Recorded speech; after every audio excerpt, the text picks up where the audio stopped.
তো ওই এতিমটা বলছেন, আমার মা বাবা মারা যাবার পরে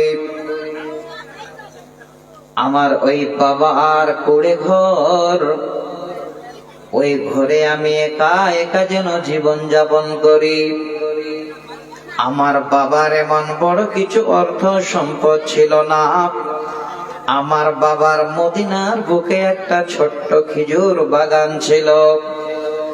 সেই বাগান এই রকমের একটি বর্ধিষ্ণু পরিবারের লোকের নাম, যার নাম হলো আবু লুবাবা। ওই আবু লুবাবার বাগানের পাশে ছিল আমার বাবার বাগান। আমার বাগানটা হলো ছোট্ট, আর ওই ছোট বাগানের পাশে বিশাল বড় আবু লুবাবার বাগান। আমার বাবা নেই, মা নেই, ওই বাগানের দায়িত্ব এখন আমার হাতে এসে গেল। আমি একজন এতিম সন্তান। আমি একদিন আমার সেই বাগানে যেন দেখার জন্য গেলাম। আপনারা যদি দেখতে চান, গুগল সার্চ করেন, খালি লিখেন হাদিকাত আবু লুবাবা। এটা সার্চ করলে পুরো হাদিসটা আপনাদের মোবাইলে ভেসে উঠবে।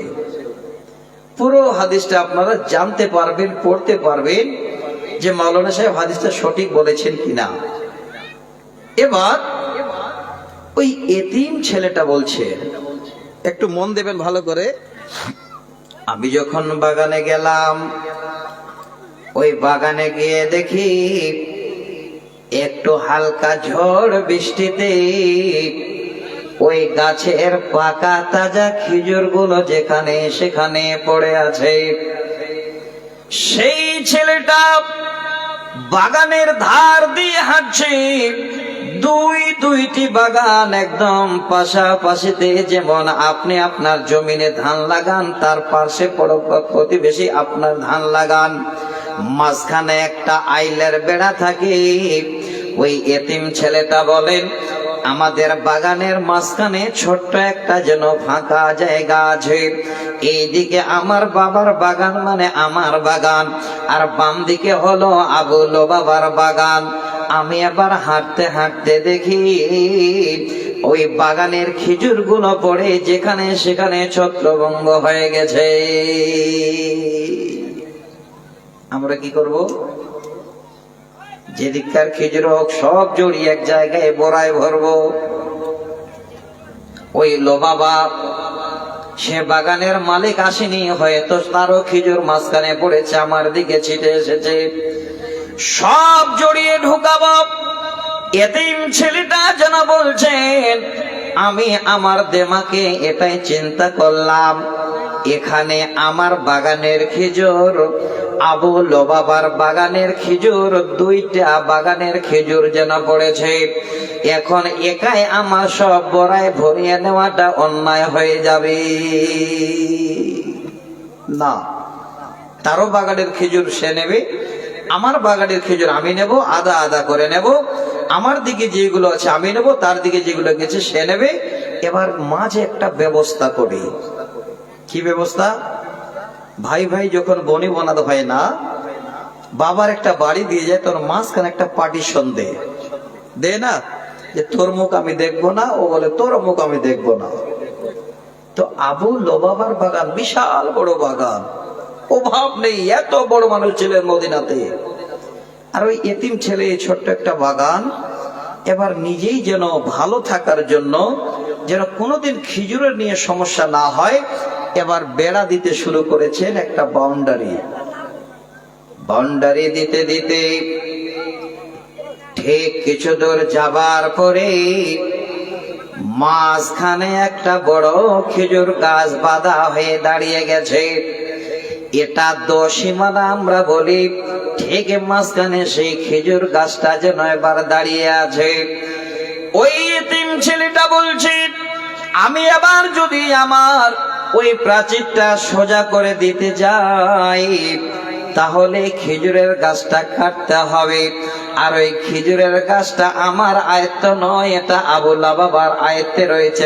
কাজ বন্ধ করে দিই। এতিম ছেলে দৌড়াতে দৌড়াতে দৌড়াতে আবু লুবাবার বাড়ির দরজায় গিয়ে হাজির। ডাক দিচ্ছেন, আবু লুবাবা বাড়িতে আছেন গো? বড় মানুষ তো। বলে কে? বলে আমি অমক, আমি সেই বাগানের ছেলে, আমার মা নেই বাবা নেই, সেই এতিম সন্তান আপনার কাছে। বলে কি বলছো বলো? এতিম ছেলেটা কি আবেদন করলো, ও আবু লুবাবা আপনার আর আমার বাগানের মাঝে হয়তো খেজুরের কোনো যেন সমস্যা না হয়, মাঝখানে একটা পার্টিশন দেওয়া হচ্ছে, একটি আপনার খেজুর গাছ বড্ড বাঁধা হয়ে দাঁড়িয়েছে, আপনি যদি গাছটা একটু কেটে নিতেন, মাঝখান দিয়ে প্রাচীর হয়ে যেত, আমার বাগানের খেজুর আমার দিকে পড়তো, আপনার বাগানের খেজুর আপনার দিকে থাকতো। ওগো আবু লুবাবা, তাই আপনার কাছে আসলাম, দয়া করে খেজুরের গাছটা একটু কেটে নিয়ে ব্যবস্থা করো।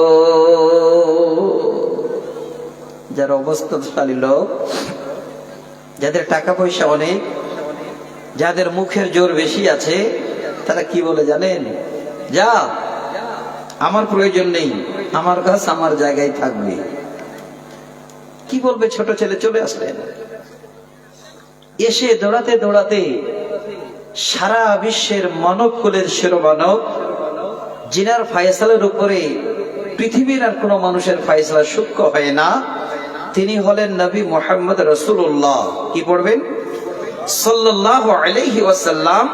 তিনার কাছে দৌড়াতে দৌড়াতে চলে গেছেন, গিয়ে বলছেন, নবীজি আপনার কাছে আসার উদ্দেশ্য হলো, আজকে এই সমস্যায় পড়েছি গো নবী, তাই দয়া করে আপনি আমার জন্য একটু ফয়সালা করে দিন।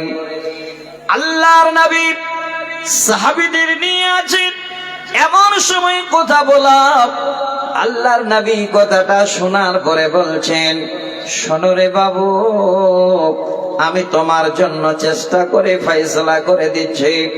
এবার আবু লুবাবাকে আবার জন্য ডাকতে পাঠানো হলো। আবু লুবাবাকে ডাকার জন্য গেল, সে যেন বর্দিশটা লোক বাড়ি থেকে বের হতে চায় না।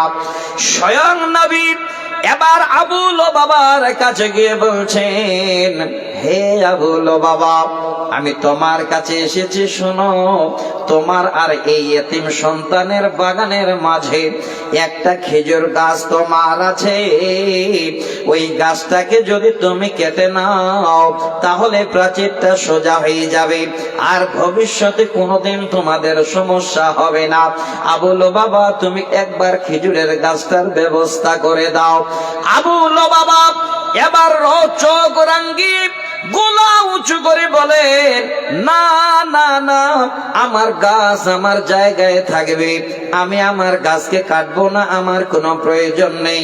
আল্লাহর নবী মাথা নিচু করে বুঝিয়ে বুঝিয়ে বলছেন, ওরে আবু লুবাবা, আমি তোমাকে নবী বলছি, শোনো ভালো করে, তুমি যদি আজকে এই গাছটাকে কেটে একটু তুমি টেনে নাও, এই গাছটাকে কেটে যদি তুমি সাফ করে দাও, প্রাচীরটা যদি সোজা হওয়ার রাস্তা করে দাও, আমি নবী তোমাকে কথা দিচ্ছি, আমি তোমার দায়িত্ব নিচ্ছি, এই একটি গাছের বিনিময়ে আমি আল্লাহর জান্নাতে তোমার জন্য একটা গাছের জিম্মাদার হব। আচ্ছা, নবীর মুখে যদি কথাটা বলে সত্য হবে না মিথ্যা? আমি আগেই বলেছি, হাদিসটা দেখতে চাইলে গুগল খুললে দেখতে পাবেন। হাদিসটা কি? হাদিকাতু আবু লুবাবা, খালিটা লিখবেন লুবাবার বাগানের হাদিস, এখন এই বাংলাতে বললেও বেরিয়ে আসবে। শোনাচ্ছি আপনাদের। প্রথমে কেন আপনাদের গুছিয়ে নেবার জন্য আমি একটা বিষয়ের উপরে বক্তব্য রাখবো ইনশাআল্লাহ। কোরআন আয়াত পড়ে রেখেছি, আগে হাদিসটা আপনাদের শুনে এই মস্তিষ্কটাকে সুন্দর করে ঠান্ডা করে দিই, ভালো লাগবে শুনতে। আল্লাহ রাসূল যখন সেই কথাটা বলা, আবু লুবাবা বলছে, দূর, আপনার কথা আমি নেব না, যান। নবীজি আমার আবার সেখান থেকে মাথা নিচু করে নিলেন, নবীর কথা মান্য করে দিলেন। আল্লাহ নবীর সাহাবীরা নবীর সঙ্গে সাহাবীটার নাম ভালো করে স্মরণ রাখবেন, জীবনে কাজে দেবে। ওই সাহাবীটার নাম হলো আবু দাহদা।